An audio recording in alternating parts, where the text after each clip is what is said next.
Alex here. Today we learned the news that Brian Wilson has passed away just a little over a week and a half, I think, before his 83rd birthday. And I could just sit here and add to the cacophony of tributes that have come out about Brian Wilson. And in a way, that's what I'm going to do. There's little doubt that Brian Wilson was one of the foundational figures in American music making over the last century, and really to have ever lived. But more than that, I think, for me personally, he was a figure of immense influence and someone who I respected a lot, very deeply. And so to try to put words to this news is very difficult. This is something that I had been fearing for a while. I think a lot of people knew that Brian was a very old man. He was not in the best of health. And in a way, I think there's a lot of reasons not to be overly sad about this news. We knew that Brian was struggling mentally with dementia and the rest. And of course, the man has been through so much in his life. He, in many ways, was a man who no one ever expected to make it as far as he did, to make it to the ripe old age of 82. And not only that, but he ended up becoming the last man standing of his family, outliving both of his younger brothers by a substantial amount, and even outliving his wife, Melinda, who passed away sadly last year.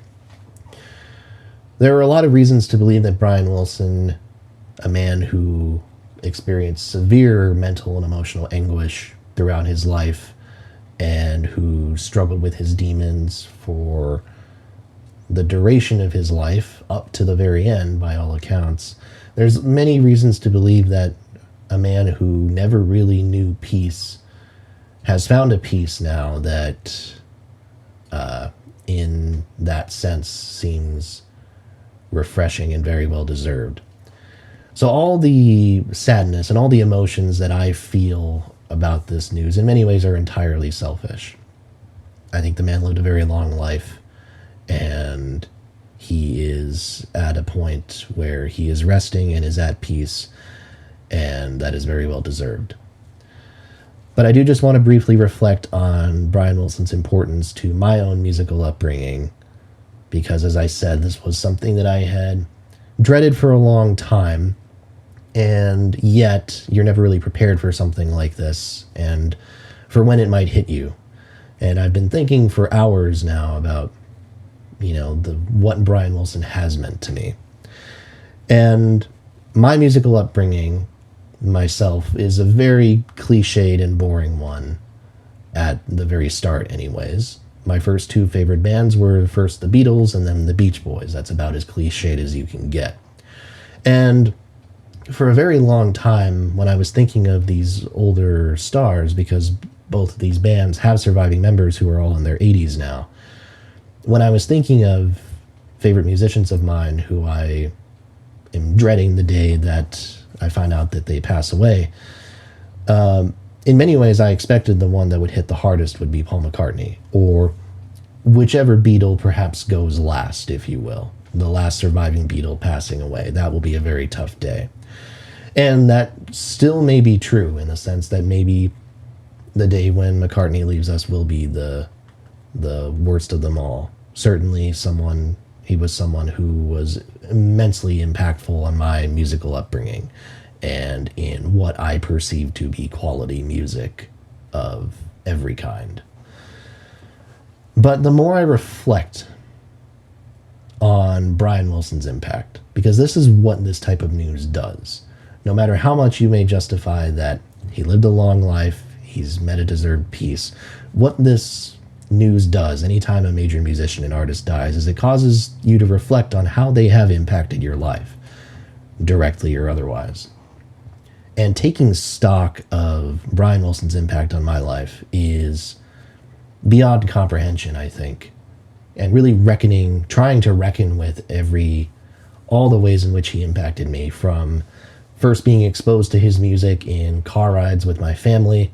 We had this random compilation. It wasn't Endless Summer or Sounds of Summer or any of them. It was this European compilation called Beach Boys Gold.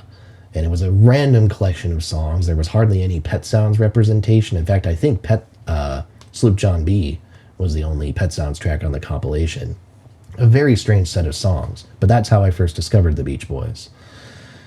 And, you know, when I think about that, when I think about my explorations into their catalog when I was probably 12, 13 years old, give or take, really what cements Brian Wilson as being one of the most important musical figures in my life, and after thinking about it, possibly the most important, it comes down to Brian Wilson's music and Brian Wilson's arrangements were the first that made me not only enjoy music as a concept, as something that was interesting, but made me interested in learning more about it.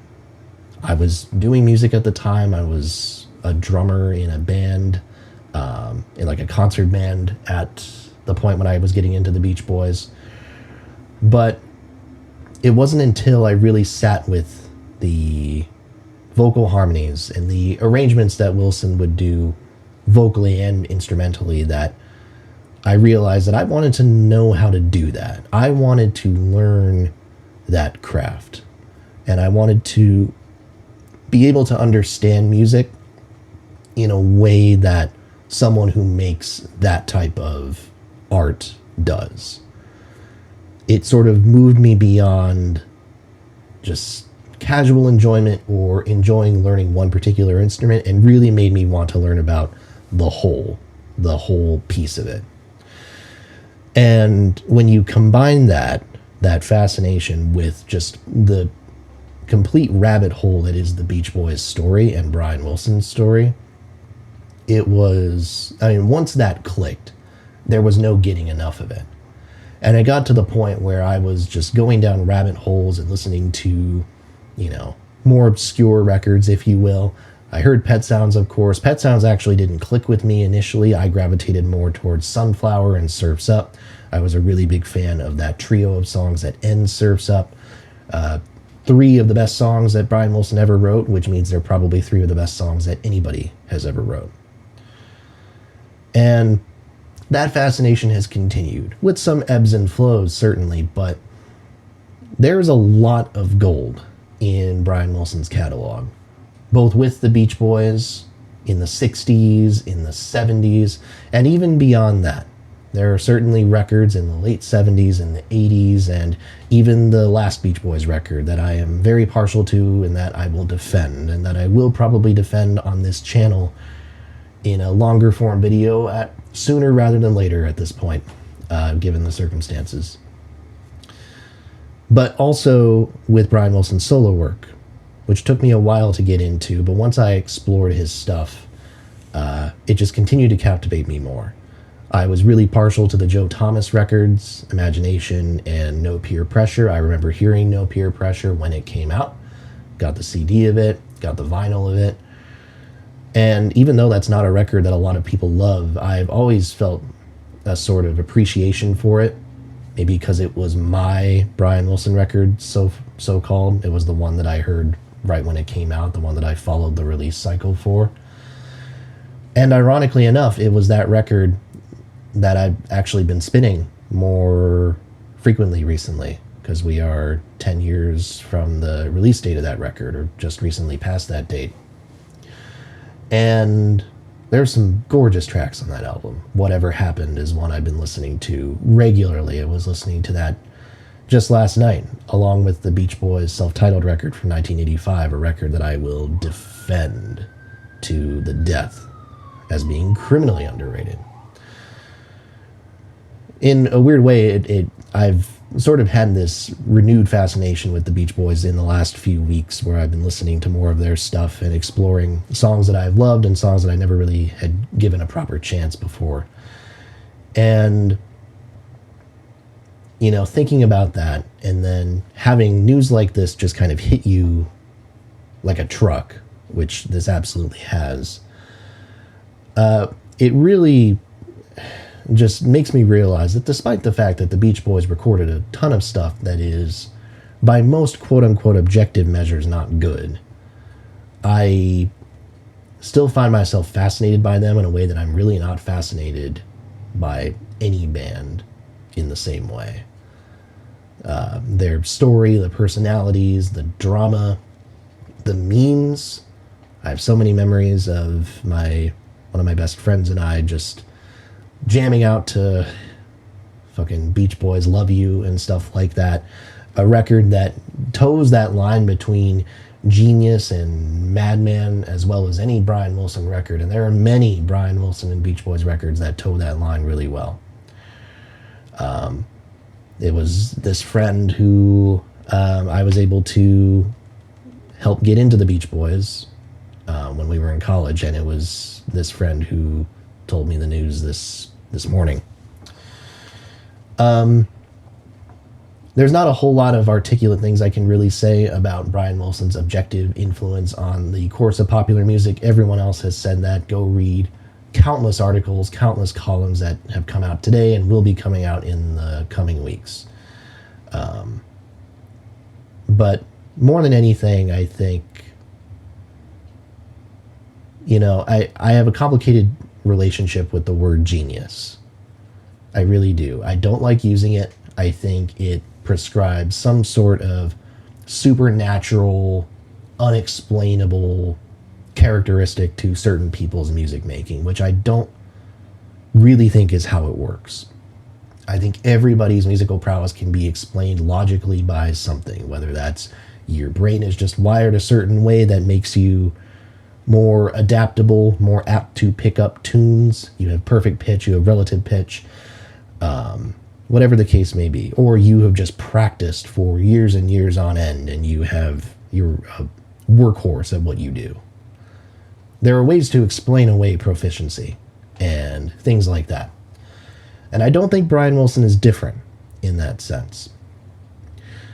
But with the background that he had, and with his ability to build arrangements by ear in a way that left many trained musicians who ostensibly could do the same thing on some level, the fact that he operated at a level that was so beyond what they were capable of, and many have gone on the record as saying that, is pretty profound and speaks to just how innately good he was at having a vision and seeing that vision through and experimenting. Because make no mistake, just as much as this guy had vision and was clairvoyant at points and created some of the most profound art of the 20th century, he also fucked around. He fucked around like a lot of people do. And in many ways, his jamming and his messing around is some of the most enjoyable and approachable stuff in his catalog. He's a man who, in the words of Bob Dylan, contains multitudes.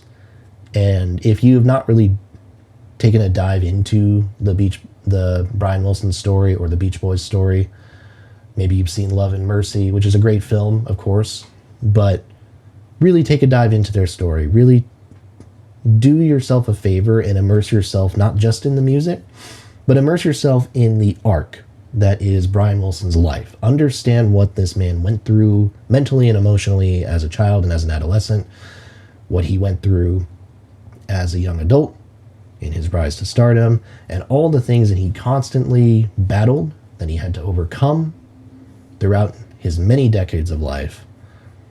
And yet, consistently throughout all this strife and all this struggle, how remarkable it is that the music that he created was consistently gorgeous, beautiful, and, with some exceptions, optimistic. And that's how I want to remember Brian Wilson, as an optimist, someone who deeply loved music and was passionate and earnest and gave his all. Not to the public, not to the fans. Brian Wilson was not someone who I think was fan-oriented.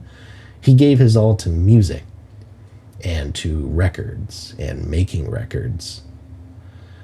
And for that, we have, in many ways, his essence preserved, I think, as finely as you will preserve anybody's essence at all. Brian Wilson is in those records. The man himself is in them. To understand the Beach Boys music and to understand Brian Wilson's music in many ways is to understand the man himself, and that is as true of him as it is of just about anybody. So with that, I'm going to get out of here. I'm going to put on some Beach Boys record. Maybe it'll be Pet Sounds. Maybe it'll be Sunflower. Maybe it'll be That's Why God Made the Radio. But whatever it is, I'm going to put it on, and I'm going to listen to those arrangements, and I'm going to listen to one of the most complicated yet ever earnest figures in all of popular music's history do what he does best: create. Rest in peace.